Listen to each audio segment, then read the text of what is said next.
আমাদের যশোর খুলনার মানুষ এইভাবে রান্না করে, নারকেল দুধ দিয়ে, আবার এমনি দুধও দেয়, লিকুইড দুধও দেয়। আমরা নারকেল দুধও দিই, আবার প্যাকেটের দুধটাও দিই, দিয়ে আমরা এইভাবে মিক্সড করে রান্না করি। এই চুলায় থেকে এই চুলায় দিয়ে দিব ডিমটা, এটাও সিদ্ধ করতে দিব।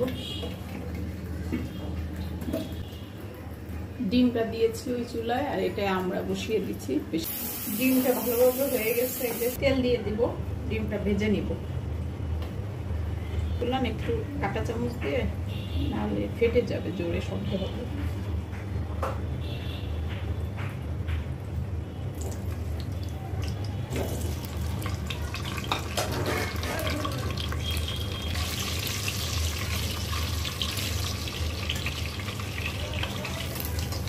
ডিমটা উঠিয়ে নেব। পেঁয়াজগুলো দিয়ে দিচ্ছি, ভালোভাবে ভাজা হয়ে গেলে এক এক করে মশলা দিয়ে দেবো। আসলে যে কোনো কিছুতে একটু পেঁয়াজ যদি বেরেস্তা মতন করে নেওয়া হয়, তারপরে মশলাটা দিলে আলাদা একটা স্বাদই আলাদা। একটা ব্রাউন কালার চলে আসছে, এক এক করে মশলা দিয়ে দেবো। আদা বাটা, রসুন বাটা,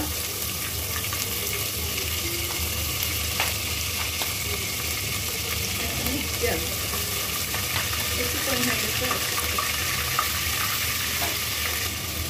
একটু পানি দিয়ে দিব। 1 চামচ লবণ, হলুদ 1 চামচ, আর শুকনো মরিচের গুঁড়া।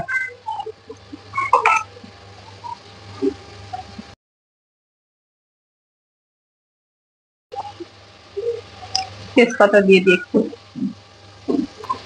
আমড়াটা দিয়ে দিব। আমড়াটা কিন্তু অনেকটা সিদ্ধ হয়ে গেছে, কারণ আগে প্রেসার কুকারে দিয়ে নিয়েছিলাম সিদ্ধটা করে। ডিমটাও দিয়ে দিব। ভালোভাবে মশলা আমড়া ডিমে ঢুকে গেলে তারপরে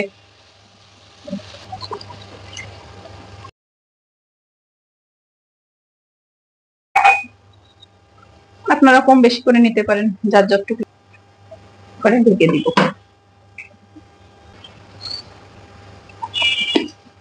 2 চামচ চিনি দিয়েছি। অল্প ভাত নিয়েছি, কেননা অন্য তরি তরকারি দিয়ে খেয়ে ফেলেছি আগেই, তার জন্য সামান্য একটু ভাত নিলাম। একটু মিষ্টি জাতীয় জিনিস তো, এই জন্য অল্প করে ভাত দিয়ে খাবো। নরম হয়ে গেছে, দেখেন কেমন সফট।